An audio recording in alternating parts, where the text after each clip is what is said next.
What's going on, guys? It's Sam, and today I'm going to show you how to never lose your work in Premiere Pro. In this video, you'll learn about saving your Premiere Pro project like a Hollywood film editor, how to use Adobe's team projects, and all things collaboration and backup options for your footage. That's good. Alright guys, so we are going to talk about how to save your project and create that habit like a Hollywood film editor. So I personally have worked on a feature film. I was the lead editor, had a couple assistants, and I taught everyone the best tool of the trade, and that is Control-Command-S. Okay? Every single time you do a couple edits and then you play the video back, before you even hit spacebar to play it, okay, just do Control-Command-S. Okay? You may not see this window. I'm just gonna hide myself, and you will see Control-Command-S. Okay? Quick save, just a nice, simple autosave that you have to get used to doing. Because if you don't, you'll end up just working through a project, you'll forget to save after like 5 minutes, and then all of a sudden when you get to a point, you scrub your playback bar and it hits an effect, and all of a sudden the computer's like, oh, can't do it, crashes, bam. And it might autosave for you in the background. It might have, tried to create a save while it was crashing. But regardless, if it does that successfully, you still lose about 10 to 20 minutes of work.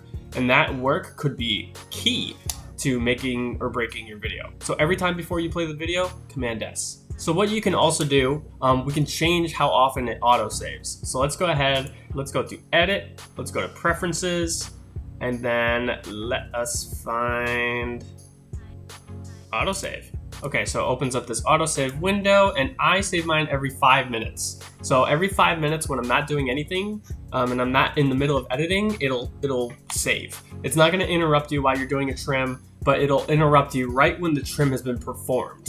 Then it'll do an autosave when it's queued past 5 minutes. And then I have maximum project versions at 50, so inside that autosave folder, based on where I determined it to live in the scratch disks, it will create 50 maximum autosaved files. So I recommend 5 minutes. It's a default 10, but I would make it even faster. If it's 1 minute, then it's just annoying. So just do 5 minutes, and then you'll significantly lower the chance of losing any progress on your projects. Now, an alternative to hitting Command-S every time is you can convert your project into a team project. Now, what a team project does is it allows you to save your project file in the cloud. And when you do that, it autosaves like by the second. It's always autosaving. So let's go ahead and convert this into a team project, and then I'll show you what I mean. So if we go up to the top and we hit Edit and we go to Team Project, you'll see Convert Project to Team Project. So go ahead and click on that. It's gonna pull up this window here. Okay, team project name, Premiere Pro project. We don't need a description, I'm fine without it. For the scratch disks, you want to make sure that they're saved in the cloud as well, because that will make things a little bit easier for you. So I would just go to Creative Cloud Files, which is automatically installed onto your computer. You get a little bit of cloud storage when you have an Adobe Creative Cloud plan. Comes with the app as well. So Creative Cloud Files, and you can select folder, and it saves any extra autosaves will go up there. So I'm going to change all of these to the Creative Cloud Files, which comes with your Creative Cloud subscription and the installation of the Adobe Creative Cloud app. Okay, so once everything is saved to the cloud, that's where all your motion graphics template media will go. Ignore the ingest settings, and we're good. We're basically creating a new project, but it's a team project. All right, so now it's opening the dialog. So you saw that little menu in the top left. That's the dialog it'll show every single time you open up the team project. And what happens now is the project file is no longer going to be updated on your desktop. It's not a local file anymore, it's in the cloud. So anytime you want to open the project, there's only 2 ways to do it. You can either just open up Premiere. So if I'll just close this team project, okay?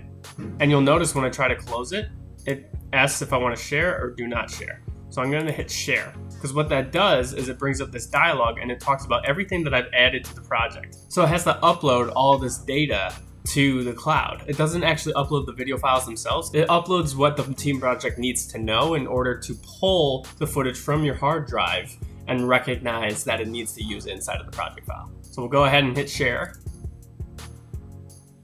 Okay, and it just goes really quick. And then we still have the local Premiere Pro project open, so I'm gonna close that too. So close project right here. It's got a little save dialog, so I'll just save it. Okay, so now I have a local version and a team projects version. So I'm gonna exit Premiere and come back in, and you'll see what I'm talking about. Okay, so I've opened Premiere back up, and now you see we have 2 Premiere Pro projects as a recent open project. Ignore the other ones. Here, see, this is the team project, and then this is the Premiere Pro project. So this one is a local save, and that's why you can see the size. And this one is a team project. So you can open the team project here, but you can't find this as a file anywhere on your computer. It's only inside of the Creative Cloud, like the actual cloud. Okay, if you don't see it in your recents, you can just go to Open Team Project on the left, and then you will see Premiere Pro project. Hit open, and then it loads, and we are back in action.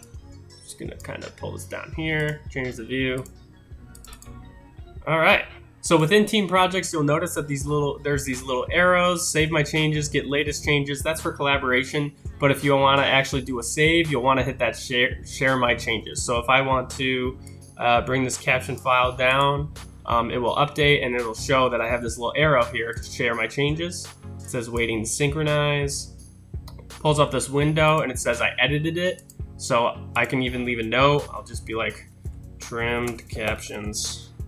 Hit share, and it's saved. And now if I do Control or Command S, nothing happens because it's always saving. Okay, so if a team project is a little too complicated or you don't care to do it, we could stay local. We're gonna open up that local project one more time, and I'm gonna show you another tip here. Let me just pop my camera back on. Here we go. Okay, and then another alternative is to download Google Drive, download the desktop app. It's called Backup and Sync for Google Drive. And you could just save all of your projects on there and use that 15 gigabytes free storage that Google Drive gives you. And you can just save all your project files on there. And not only will they stay stored locally, because when you install the Google Drive app, it's a local app, but it also uploads to the cloud, so you have 2 versions. So if your computer crashes, you still got the version in the cloud, which is pretty good. I'm gonna pull up the internet, switch my camera here, and let me show you Backup and Sync Google Drive.